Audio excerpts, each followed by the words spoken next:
நான் இன்றைக்கு உங்களுக்கு சொல்லுகிறேன், எந்த சூழ்நிலையாக இருந்தாலும் நீ ஆண்டவரை பார்த்தா சூழ்நிலைகள் கூட உனக்கு முன்பாக சுருண்டி போகும். நீ ஆண்டவரை பார்த்தா உனக்கு முன்னாடி சூழ்நிலைகள் கூட சுருங்கி போய்விடும், சுருண்டி போய்விடும். ஆமென். சூழ்நிலையை பார்த்து நீ சுருண்டி போகாத, சூழ்நிலை உன்னை பார்த்து சுருங்கி போய்விடும். ஆண்டவரை பார், சூழ்நிலை உன் முன் சுருங்கி போய்விடும். நீ ஆண்டவரை பார்க்கலன்னா சூழ்நிலைக்கு முன்னாடி நீ சுருங்கி போயிடுவ. ஆமென். ஹல்லேலூயா. இவன் ஆண்டவரை பார்க்கும்போது சூழ்நிலை உனக்கு முன்னாடி சுருங்கி போச்சு.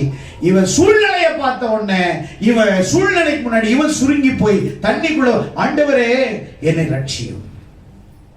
அற்ப விசுவாசி ஆண்டவர் சொன்னார்.